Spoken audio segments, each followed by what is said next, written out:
Hello નમસ્તે guys. તો આજે આપણે જોવાના છીએ સામાન્ય જ્ઞાનનો લેક્ચર નંબર 1.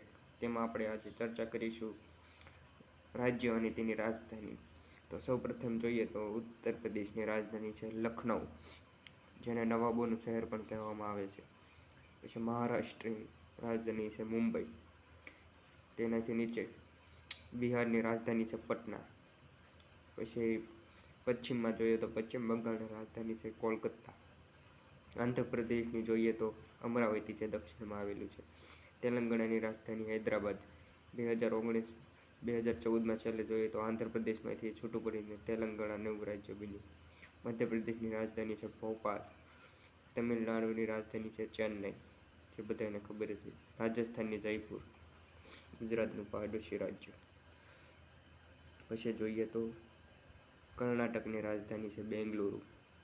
ગુજરાતની તો બધાને ખબર જ છે ગાંધીનગર. ઓડિશાની રાજધાની છે ભુવનેશ્વર. અને કેરળની રાજધાની છે તિરુવનંતપુરમ, જે સૌથી છેલ્લે દક્ષિણમાં જોવા મળે છે. પછી કર્કવૃત માત્ર એક ઝારખંડની રાજધાની રાંચીમાંથી પસાર થાય છે, તે મુજબ તમે યાદ રાખી શકો છો. પછી આસામની રાજધાની છે દિસપુર.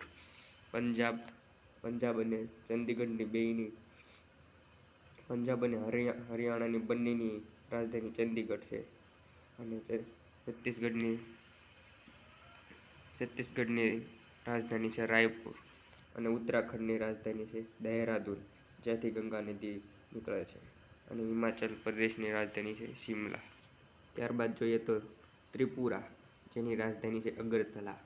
મેઘાલયની રાજધાની છે શિલોંગ. ત્યારબાદ મણિપુર, સૌથી પૂર્વોત્તર રાજ્ય જોઈએ તો તેમાં મણિપુરની રાજધાની છે ઇમ્ફાલ. અને નાગાલેન્ડની રાજધાની છે કોહિમા.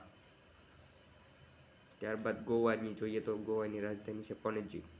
ત્યારબાદ અરુણાચલ પ્રદેશની રાજધાની છે ઈટાનગર. ત્યારબાદ આવે છે પુડુચેરીની રાજધાની પુડુચેરી છે, જે સૌથી છેલ્લે દક્ષિણમાં જોવા મળશે. મિઝોરમની રાજધાની છે આઇજોલ. ત્યારબાદ સિક્કિમની ગંગટોક.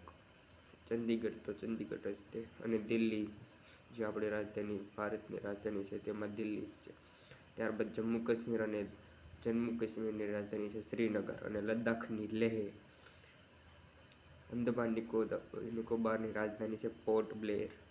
ત્યારબાદ દીવ દમણ અને દાદરા નગર હવેલી, જેની રાજધાની છે દમણ. ત્યારબાદ લક્ષદ્વીપ જોઈએ તો અરબ સાગરમાં આવેલું છે, તેની રાજધાની છે કવરત્તી. જો આપણે મેપમાં સમજીએ તો જમ્મુ અને કાશ્મીર આમાં સંયુક્ત બધાને અહીં લદ્દાખ રાજ્ય છે. લદ્દાખની રાજધાની છે અહીં લેહ. અને જમ્મુ કાશ્મીરની શ્રીનગર. પછી હિમાચલ પ્રદેશની રાજધાની છે શિમલા. પંજાબ અને હરિયાણાની બેયની સંયુક્ત રાજધાની છે ચંદીગઢ. ત્યારબાદ દહેરાદૂન ઉત્તરાખંડની રાજધાની છે.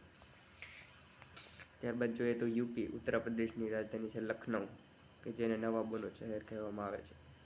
ત્યારબાદ સાઈડમાં જોઈએ તો રાજસ્થાનની રાજધાની છે જયપુર. નીચે ગુજરાતની રાજધાની છે ગાંધીનગર. તેની પૂર્વે મધ્યપ્રદેશ આવેલું છે એમપીની રાજધાની છે ભોપાલ. ત્યારબાદ જોઈએ તો બિહારની રાજધાની છે પટના. સિક્કિમની ગંગટોક, જે આપણે જોયા. પછી આ પૂર્વોત્તર રાજ્યોમાં જોઈએ તો અરુણાચલ પ્રદેશની રાજધાની છે ઈટાનગર. આસામની રાજધાની છે દિસપુર. મેઘાલયની રાજધાની છે શિલોંગ. ત્યારબાદ અગરતલા છે એ ત્રિપુરાની રાજધાની છે. ત્યારબાદ નાગાલેન્ડની જોઈએ તો કોહિમા.